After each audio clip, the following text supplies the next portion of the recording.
മറയേണ്ടതോർത്ത്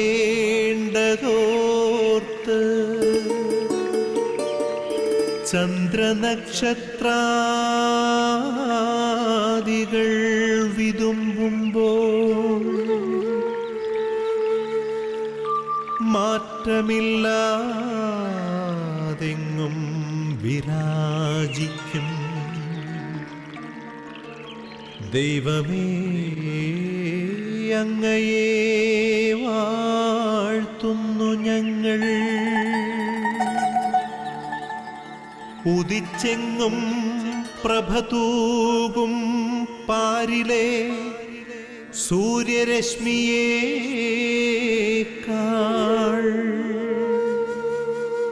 പ്രശോഭിച്ചെന്നും പ്രസാദമേകുന്ന ദൈവമേ, അങ്ങേ മഹിമാവെത്ര മനോജ്ഞം.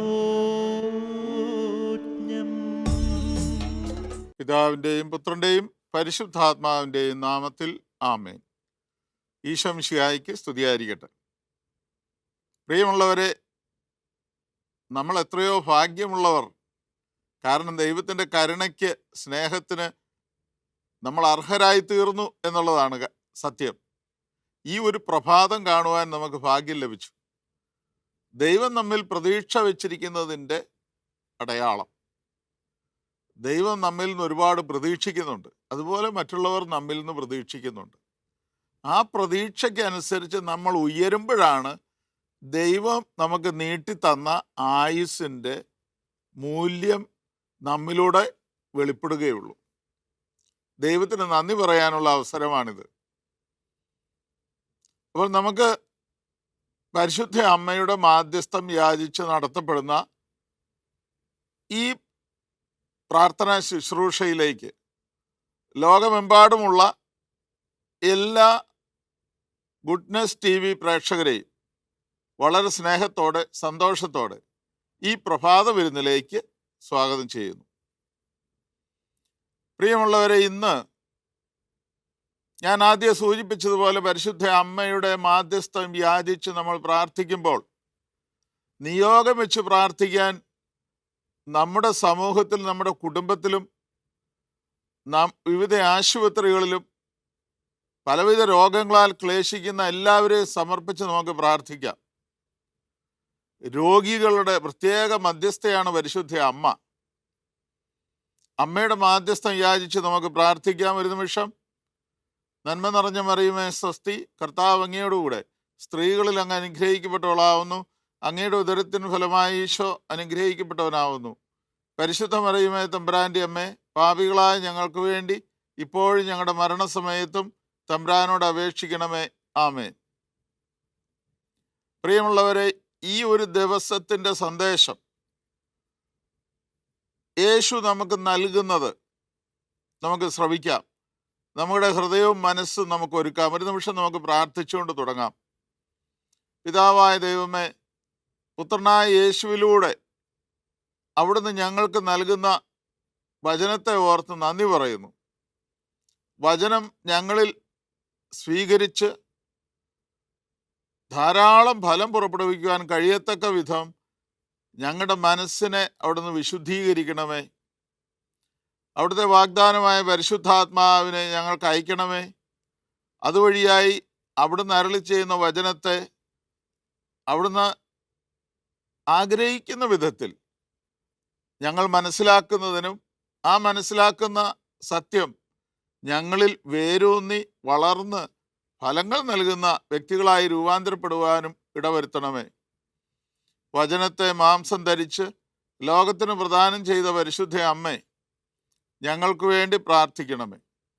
നിത്യം പിതാവും പുത്രനും പരിശുദ്ധാത്മാവുമായ സർവേശ്വര എന്നേക്കും ആമേൻ. പരിമളത്തിനുറവയാം നറുസൗരഭ്യമാകട്ടെ ഞങ്ങളുമീ മണ്ണിൽ. നമുക്കിന്ന് യോഹന്നാന്റെ സുവിശേഷം 3-ാം അധ്യായം 22 മുതലുള്ള വാക്യങ്ങൾ നമുക്ക് ശ്രവിക്കാം. ഇതിനു ശേഷം യേശുവും ശിഷ്യന്മാരും യൂദയാ ദേശത്തേക്ക് പോയി. അവിടെ അവൻ അവരോടൊത്ത് താമസിച്ച് സ്നാനം നൽകി. സാലിമിനടുത്തുള്ള ഏനോനിൽ വെള്ളം ധാരാളം ഉണ്ടായിരുന്നതിനാൽ അവിടെ യോഹന്നാനും സ്നാനം നൽകിയിരുന്നു. ആളുകൾ അവന്റെ അടുത്ത് വന്ന് സ്നാനം സ്വീകരിച്ചിരുന്നു. യോഹന്നാൻ ഇനിയും കാരാഗൃഹത്തിൽ അടയ്ക്കപ്പെട്ടിരുന്നില്ല.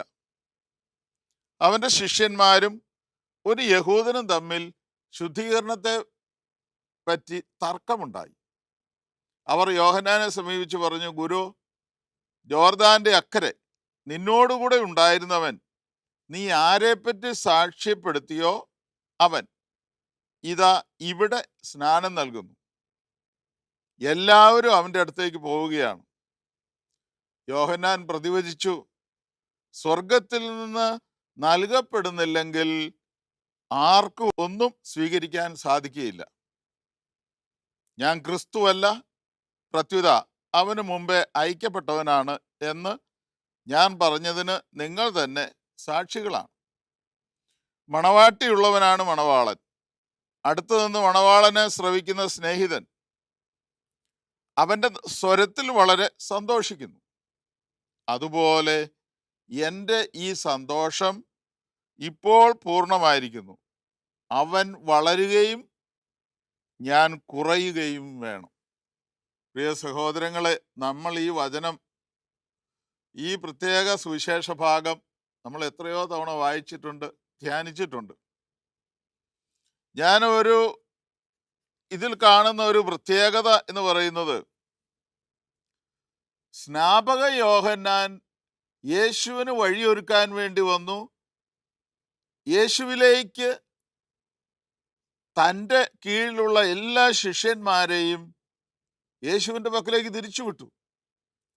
പക്ഷേ ഇവനാണ് യഥാർത്ഥത്തിൽ ലോകരക്ഷകൻ, ലോകത്തിൻ്റെ പാപങ്ങൾ നീക്കുവാൻ വന്ന ദൈവത്തിൻ്റെ കുഞ്ഞാട് ഇവനാണെന്ന് യേശുവിനെ ചൂണ്ടി വെളിപ്പെടുത്തിയ സ്നാപക യോഹന്നാൻ. ആ യോഹന്നാന്റെ ശിഷ്യന്മാരുടെ കൂടെയുള്ള ശിഷ്യന്മാർ പലരും യേശുവിൻ്റെ പക്കലേക്ക് പോയി.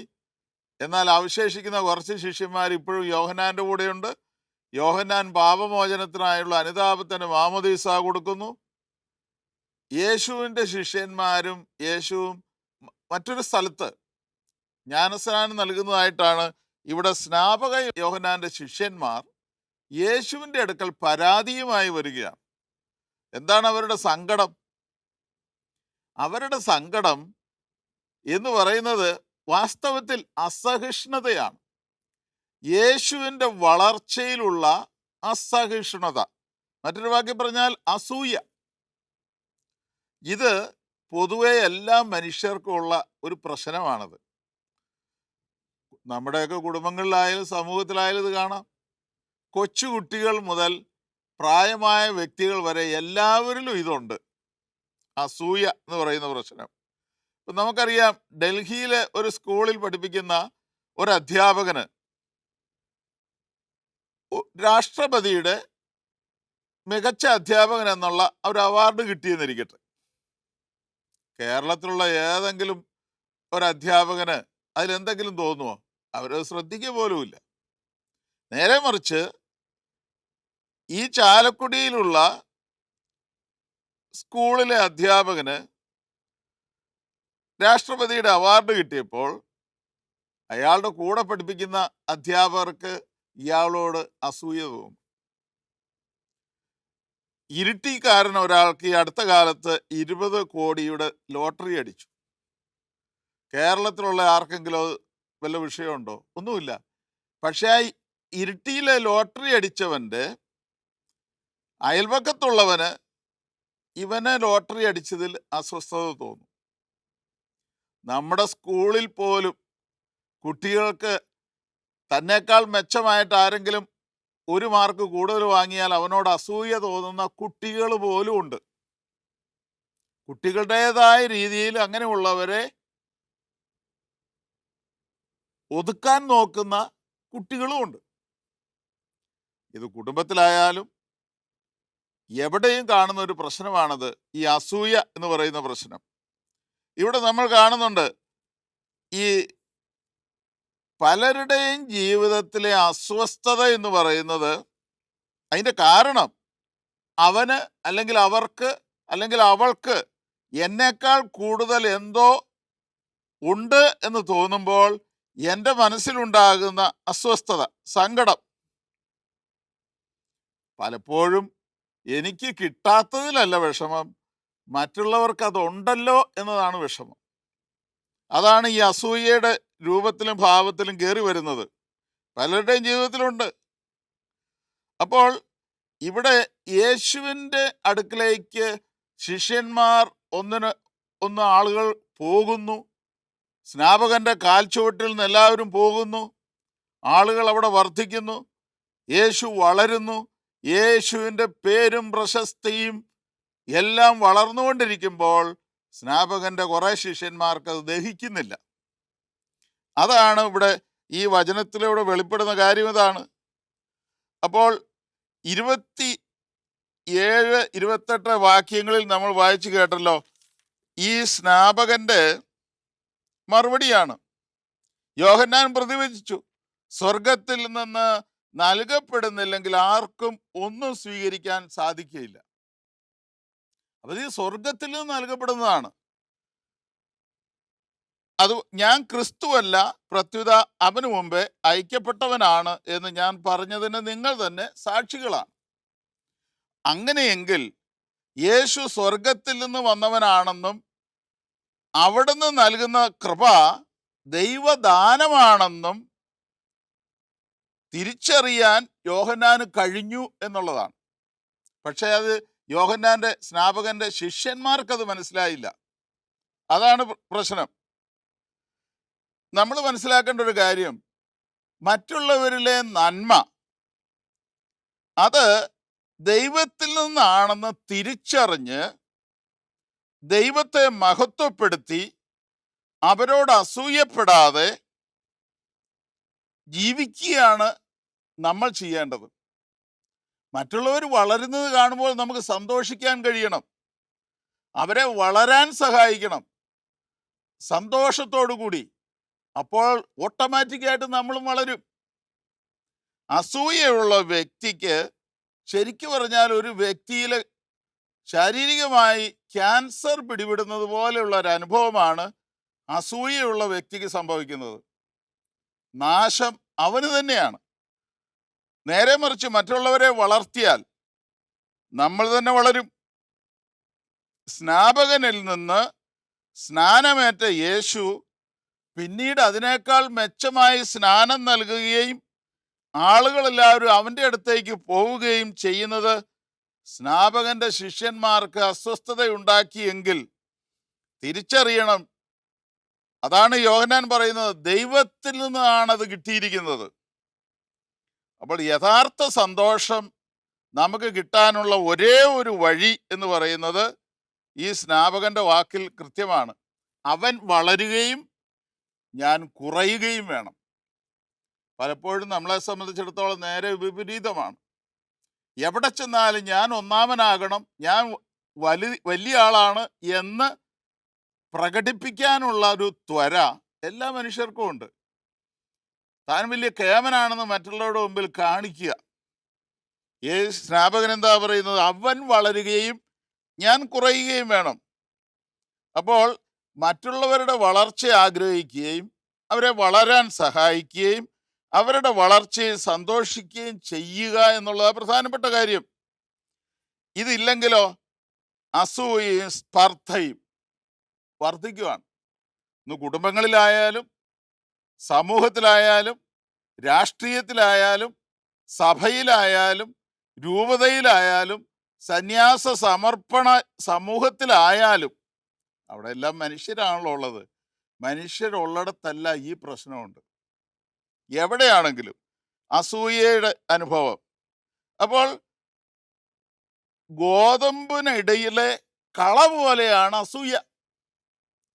അത് നല്ലത് വളരുന്നത് തടയും. നല്ലത് വളരുന്നത് കാണുമ്പോൾ അതിനെ ഞെരുക്കുന്ന അനുഭവമാണ്. അത് മുളയിലെ നുള്ളിയില്ലെങ്കിൽ സ്പർദ്ധയായിട്ട് വളരും എന്നുള്ളത്. അതോടുകൂടി സ്വസ്ഥതയും പോകും, സമാധാനം പോകും. അസൂയ ശരിക്കും ബാധിച്ചിട്ടുള്ള ഒരാള് നല്ലതുപോലെ കിടന്ന് ഉറങ്ങുമോ? അവന് ഉറക്കം നഷ്ടപ്പെടും. മറ്റുള്ളവരിൽ കാണുന്ന നന്മ എനിക്ക് അസ്വസ്ഥത കൂട്ടും, ഉറക്കം പോലും നഷ്ടപ്പെടും. വാസ്തവത്തിൽ പിശാചിന്റെ അസൂയ മൂലമാണ് മരണം ലോകത്തിൽ ഉണ്ടായതെന്ന് നമുക്ക് കൃത്യമായിട്ട് അറിയാം. അതുപോലെ നമ്മൾ കാണുന്ന മറ്റൊരു കാര്യമാണ് ഈ മറ്റുള്ളവരുടെ സൽപ്പേര് കളയുന്നതും അവരെ തേജോവധം ചെയ്യുന്നതും എന്തുകൊണ്ടാണ്? അവരിലെ ഏതെങ്കിലും നന്മ എനിക്ക് അസ്വസ്ഥത ഉണ്ടാക്കിയിട്ടുണ്ടാവും. പിന്നെ അവനെ ഒതുക്കുക എന്നുള്ളതാണ് പിന്നെ അവൻ്റെ നടപടി. അവിടെയാണ് നമ്മൾ ശ്രദ്ധിക്കേണ്ടത്.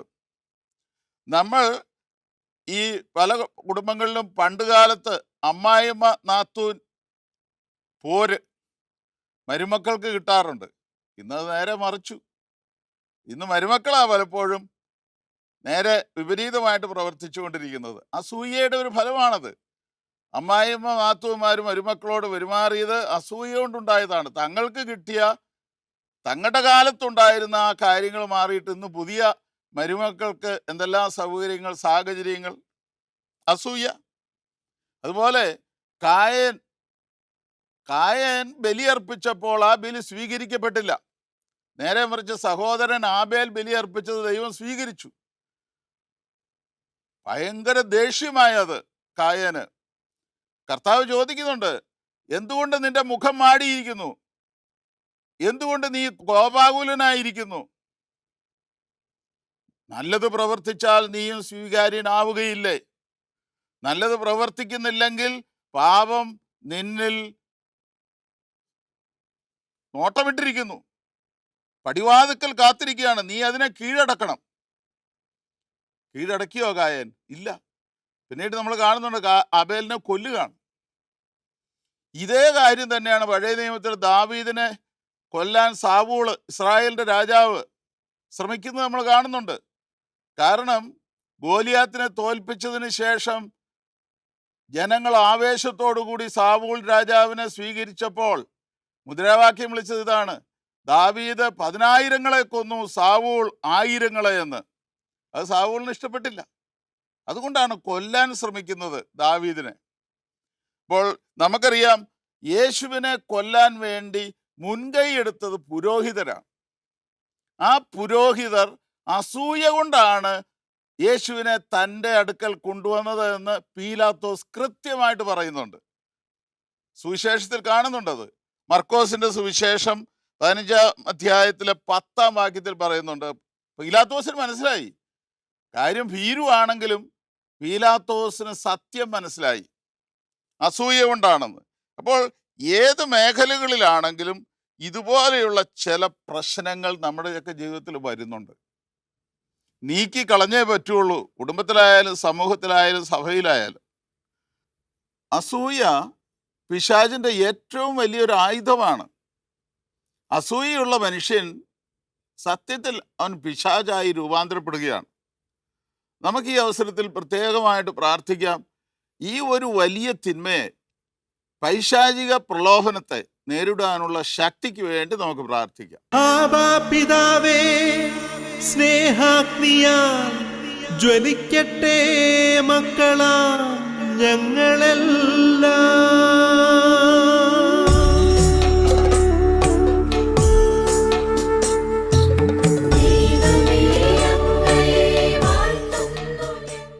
പിതാവായ ദൈവമേ, പുത്രനായ യേശുവിൻ്റെ കൂടെ അവിടുന്ന് നൽകിയ വചനത്തെ ഓർത്ത് നന്ദി പറയുന്നു. കർത്താവേ, ചെറുതും വലുതുമായി ഞങ്ങളിലുള്ള എല്ലാ അസൂയയുടെ അനുഭവങ്ങളെയും അവിടുന്ന് നീക്കണമേ. മറ്റുള്ളവർ വളരുന്നത് കാണുമ്പോൾ സന്തോഷിക്കുകയും അവരെ വളർത്തുകയും ചെയ്തുകൊണ്ട് ഞങ്ങൾക്ക് ലഭിച്ചതിൽ സന്തോഷം കണ്ടെത്താനും സംതൃപ്തി കണ്ടെത്താനും കിട്ടിയത് വളർത്തിയെടുത്ത് ദൈവമേ അങ്ങേക്കും സമൂഹത്തിനും കുടുംബത്തിനും ഫലങ്ങൾ നൽകുവാൻ കഴിയത്തക്ക വിധം ഞങ്ങളിൽ രൂപാന്തരപ്പെടുവാൻ ഇടവരുത്തണമേ എന്ന് പ്രാർത്ഥിക്കുന്നു. ഉള്ളതുകൊണ്ട് തൃപ്തിപ്പെടുന്ന അനുഭവം, മറ്റുള്ളവർ വളരുമ്പോൾ സന്തോഷിക്കുന്ന അനുഭവം, താവേ ആ ഒരു ദൈവിക മനോഭാവത്തിലേക്ക് ഞങ്ങളെ നയിക്കണമേ എന്ന് പ്രാർത്ഥിക്കുന്നു. ഞങ്ങളുടെ ഈ പ്രാർത്ഥന പരിശുദ്ധ അമ്മ വഴി, ഞങ്ങളുടെ കാവൽ മാലാഖ വഴി, ഇടവക മധ്യസ്ഥരായ സകല വിശുദ്ധരുടെയും നാമത്തിൽ ഞങ്ങളുടെ പേരിന് കാരണക്കാരായ വിശുദ്ധരോട് ചേർന്ന്, പരിശുദ്ധ അമ്മയോട് ചേർന്ന്, യേശുവിൻ്റെ നാമത്തിൽ പിതാവായ ദൈവമേ അങ്ങേക്ക് ഈ പ്രാർത്ഥന സമർപ്പിക്കുന്നു. നിത്യം പിതാവും പുത്രനും പരിശുദ്ധാത്മാവുമായ സർവേശ്വര എന്നേക്കും ആമേൻ.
പ്രിയമുള്ളവരെ, നമുക്ക് യേശുവിൻ്റെ സമാധാനം നമുക്ക് സ്വീകരിക്കാം.